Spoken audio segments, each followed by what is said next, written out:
You are on Marszałkowska Street. It is 0640. The eastern sky is the wrong color. Not dawn. Smoke. You do not know it yet. But the Suwałki Corridor closed 6 hours ago. Russian mechanized elements are 18 kilometers from the Vistula. U.S. reinforcement units are pushing northeast to contest. Warsaw is no longer a rear area. It is a target. Then you hear it. Not artillery, not thunder. Flatter, more industrial. A sequence of hollow, heavy detonations from the east. 18 of them. Faster than you can count. They stop. 3 seconds of silence. Then the smell reaches you. Faint, sweet, almost medicinal, like ether, like industrial solvent left open in a warm room. Stop. Do not take another breath through your nose. That smell is ethylene oxide aerosol. The first 18 rockets have already dispensed the gas cloud. It is already in the stairwells, already pooling in the metro entrances, already drifting through the ventilation gaps of every building on this block. You have approximately 8 seconds before the second charge fires and ignites it. Your brain is going to tell you to run. Your legs are going to try. That impulse will kill you. What saves you is the next 90 seconds of cold, errorless decision-making. Nothing else. Here is the trajectory that brought this weapon to your street. 65 kilometers. That is the Suwałki Corridor, a strip of NATO territory between Kaliningrad to the west and Belarus to the east. It is the only land route connecting Poland to the Baltic states. Russia closes it from both flanks simultaneously. Lithuania, Latvia, Estonia, severed. Article 5 becomes a political conversation instead of a military trigger. NATO wargamed this scenario dozens of times. The conclusion never changed. The corridor closes in hours, not days. Iskander batteries in Kaliningrad suppress air movement first. Belarusian mechanized forces push from the east. U.S. forward presence units in Poland move to contest. Warsaw absorbs the rear area command functions. Then it absorbs the fire. When Russian NBC protection troops reach urban terrain, they do not reach for conventional artillery. They reach for the TOS-2, because this weapon was built for exactly what Warsaw looks like. Concrete blocks, enclosed stairwells, underground shelters, civilians certain that a thick wall is survival. The TOS-2 was designed to enter every one of those spaces, then to remove the oxygen from them. Russia already tested this doctrine. In Grozny, in Syria, in Ukraine, every city where the population sheltered in place and trusted the architecture failed them. Every time. The TOS-2, 18 220mm launch tubes on a wheeled Ural chassis, automated fire control, laser rangefinder, satellite navigation. It positions on unprepared ground. It fires all 18 rockets in under 6 seconds. It displaces before your counter-battery radar finishes processing the launch signature. It carries its own reload crane.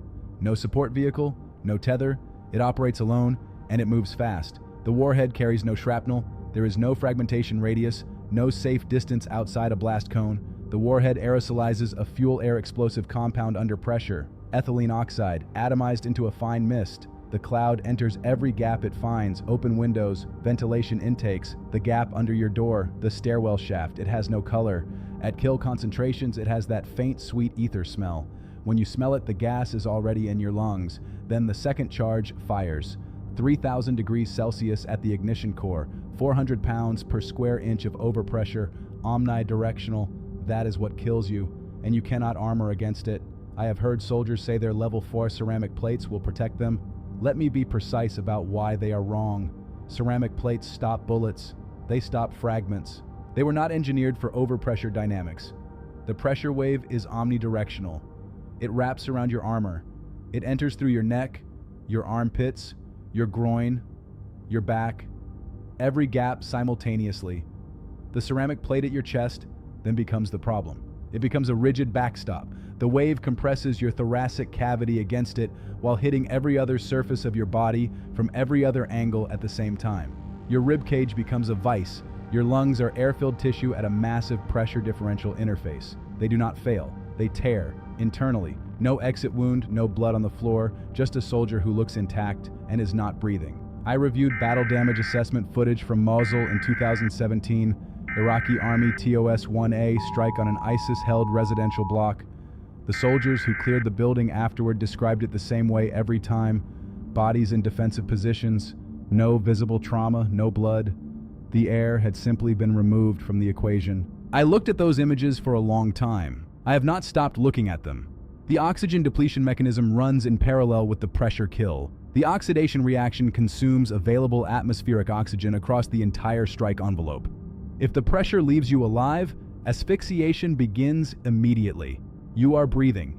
The air no longer supports respiration. You are breathing yourself to death. Now, the Patriot battery 50 kilometers to the northwest, the AN MPQ-65 radar, the MIM-104 interceptor. Forget it. TOS-2 rockets are short-range, low-altitude, unguided. Their entire flight profile exists below the Patriot's minimum engagement altitude.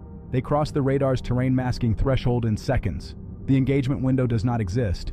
The operators are not incompetent. The physics does not allow an intercept. That is the math.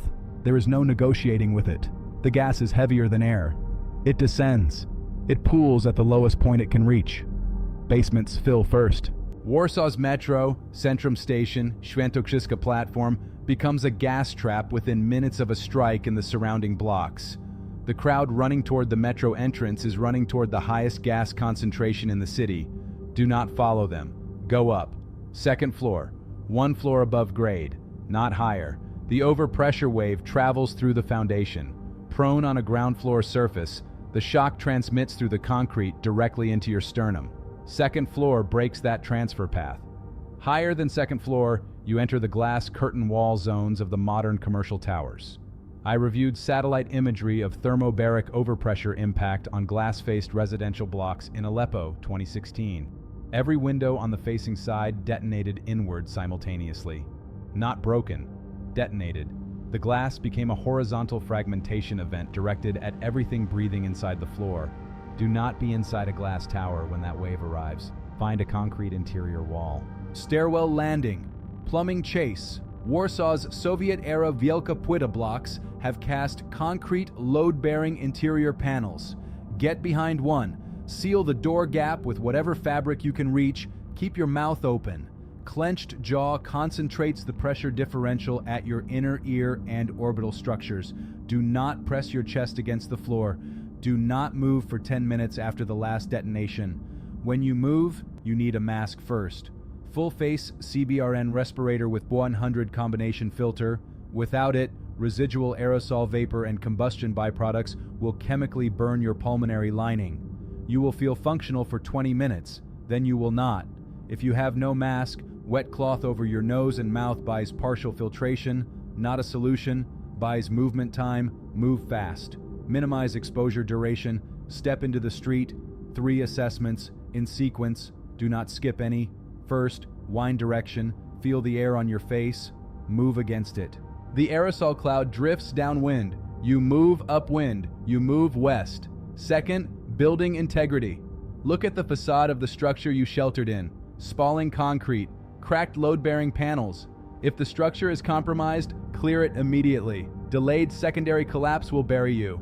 Third, crowd movement. Civilians will be moving toward metro entrances and underground shelters. That is the wrong direction. Note it. Go the other way. Navigate by the Western Rail Corridor. Warszawa Centralna to Warszawa Zachodnia. That axis runs east to west across the city. No GPS required. The rail embankment is a physical structure. It does not depend on a cell network or a working screen. Follow the tracks west. Do not use Marszałkowska or any major boulevard. Wide arterial corridors are shockwave channels. Secondary glass detonations from structurally compromised towers will still be occurring. Stay in the side streets. Warsaw's Wielka Płyta residential blocks offer hard cover. Concrete facades. Lower glass density. Use them.